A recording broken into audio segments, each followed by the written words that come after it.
Thank you. Good evening. Good evening. Well, it's very exciting to have the opportunity to be here with you all, and especially exciting to teach with my dear colleague, Cantor Alexander. So quite exciting. Certainly a topic that I guess, on the surface may not be something that you would think of a cantor right off the bat, but actually it's really a big part of what we do in many ways. So it's something we think about a lot. And that in Revelation. And it's also one of those things where we could just, probably each speak for a minute and let you all go home.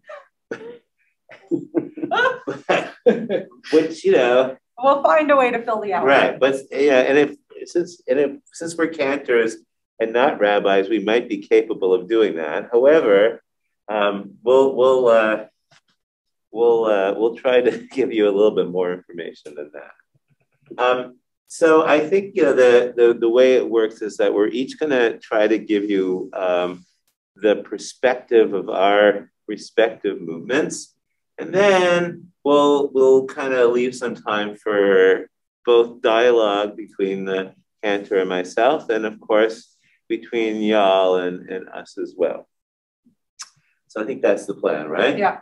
So I think that, like so many things, the Reform perspective on Revelation has to start with the beginning of Reform Judaism, which was in Enlightenment Europe, right? The entire project of reforming Judaism comes out of the idea that Jews are all of a sudden granted citizenship. In France and in Germany, Jews are able to be French citizens and German citizens. They have access to local university, to scientific methodology, to becoming citizens. And the entire Reform project begins by asking the question, what does it mean to be a German citizen and a Jew, right? And we've continued that conversation all the way up until now. What does it mean to be a Jew in the 21st century of America?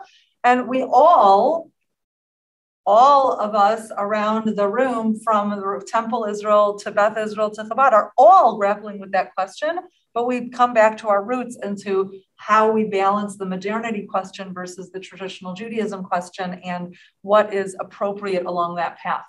So the original Reform Revelation idea comes out of that scientific biblical criticism. If you're coming out of German university and Wissenschaft Judaism and you understand that there is a JEP&D author of the Bible, it's clearly got different stories written by different perspectives, written down at different times in history, it's not divine, well, then you can't also then preach Torah Misinai al Yadad Moshe, right? Like, you have to figure out how to be a rabbi teaching your community about Sinai and also about JEP&D biblical criticism. And so they kind of came up with this synthesis, this idea of divine inspiration. It's man written with divine inspiration. And I think I definitely grew up with that as like a baseline understanding without necessarily a lot of question or critique or synthesizing of, does that fit with my perspective? But it certainly enables there to be a lot less tension between the science and religion question or science and Bible question, because it doesn't have to be the perfect, ineffable truth, right? It is its own kind of truth without being the exact historical truth. I would say that over the course of the 150 plus years since the beginning of the Reform movement, it has grown and changed and been influenced by reclamation of Jewish tradition, right? Like, Reform Judaism started like, kosher is stupid, we shouldn't do that. And then it was like, oh, maybe it's okay, you're permitted. Kippot are not permissible, that's ancient and unnecessary. Okay, now most Reform rabbis and cantors and congregants at least choose to wear one, have the choice. In the 50s and 60s and 70s, There were Reform congregations, perhaps even Temple Israel, where you were not permitted to wear a kippah.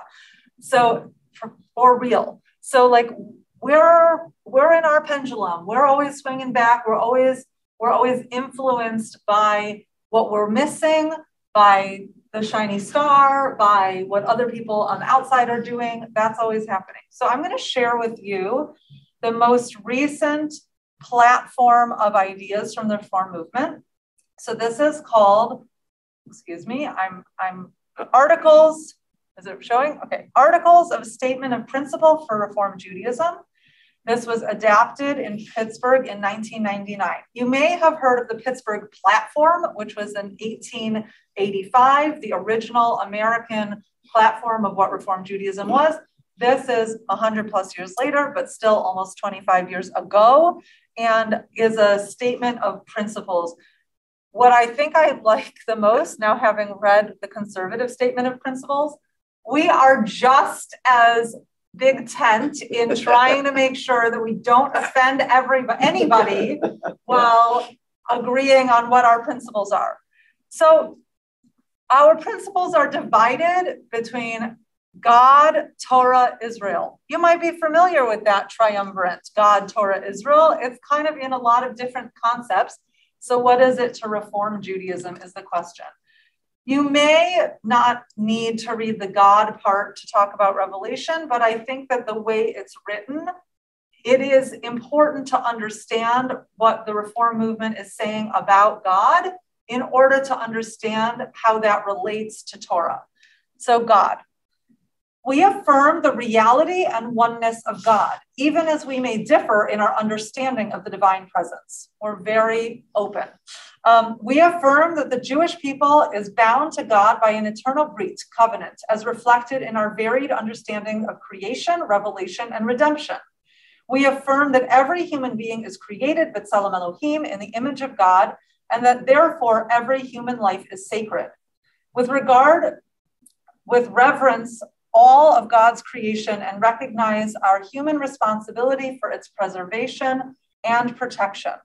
We encounter God's presence in moments of awe and wonder, in acts of justice and compassion, in loving relationships, and in the experience of everyday life, right? We're not limited just to prayer to find God.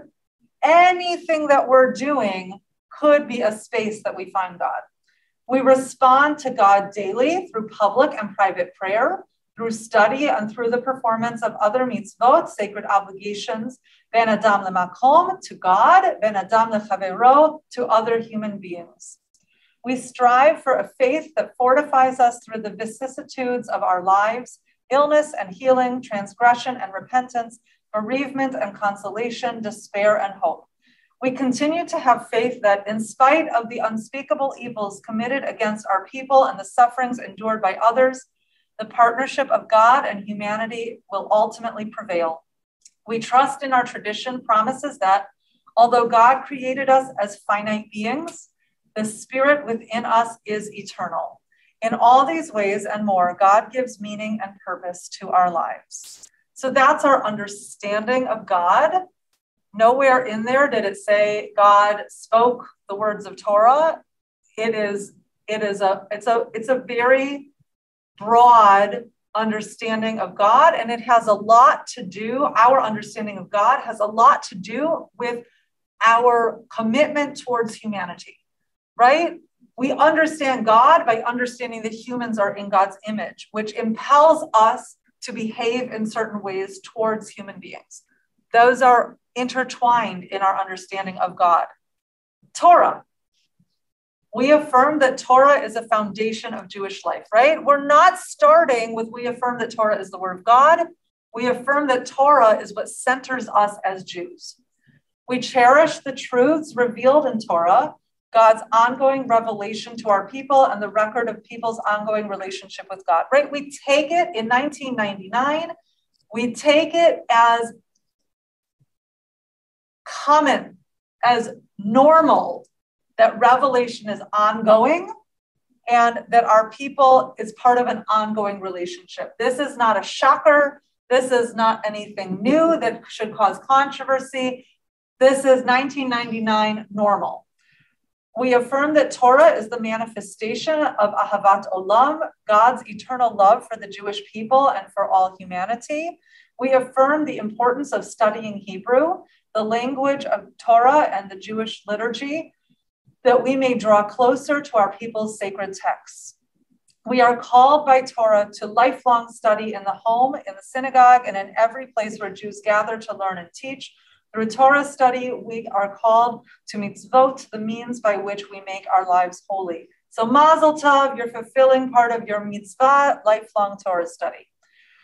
We are committed to the ongoing study of the whole array of mitzvot to do the fulfillment of those that address us as individuals and as a community. Some of these mitzvot, sacred obligations, have long been observed by Reform Jews. Others, both ancient and modern, demand renewed attention as a result of unique context of our own lives. We bring Torah into the world when we seek to sanctify the times and places of our lives through regular home and congregational observance, right? The relationship to Torah is similar to the relationship with God. We bring it to life by using it to sanctify time.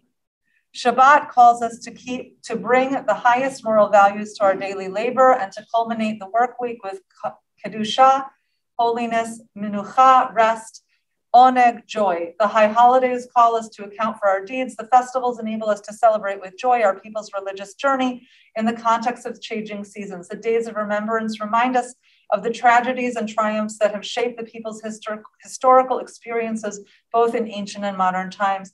We mark the milestones of our personal journeys with traditional and creative rites that reveal the holiness in each stage of life. Last paragraph, we bring Torah into the world when we strive to fulfill the highest ethical mandate in our relationships with others and with all God's creation, partners with God, Tikkun Olam, repairing the world. We are called to help bring nearer the Messianic age. We seek dialogue and joint action with people of other faiths in the hope that together we can bring peace, freedom, and justice to the world.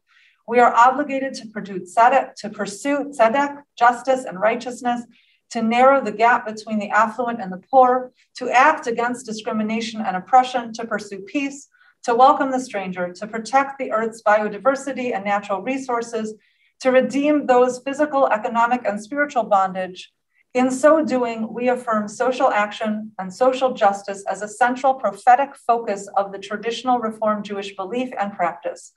We affirm the mitzvah of tzedakah, setting aside portions of our earnings and our time to provide for those in need. These acts bring us closer to fulfilling the prophetic call to translate the words of Torah into the works of our hands. In all these ways and more, Torah gives meaning and purpose to our lives. I only saw the word revelation one time, and I heard no description of it. And yet we understand that it is the relationship described between God, our commitment to humanity, and how Torah makes time sacred that we see revelation. I propose that. So that's kind of my overarching presentation. I will just add a very brief little statement that is not fully thought out. So please, maybe you can help me flesh it out a little bit. We read Torah every year and we say, we turn it and we turn it. And it's always new and exciting, new and different for us, right? We are different every time we read Torah. And in that same way does Revelation continue. The world is different. We are different. So when we speak of a continuing revelation, as our feminist teacher Rachel Adler teaches, when we speak of interpreting Torah through a feminist lens, it's not that we're changing Torah, it's that we're understanding because we are different. We are understanding God differently because we are different than the Jews of 2,000 years ago or the world of 2,000 years ago.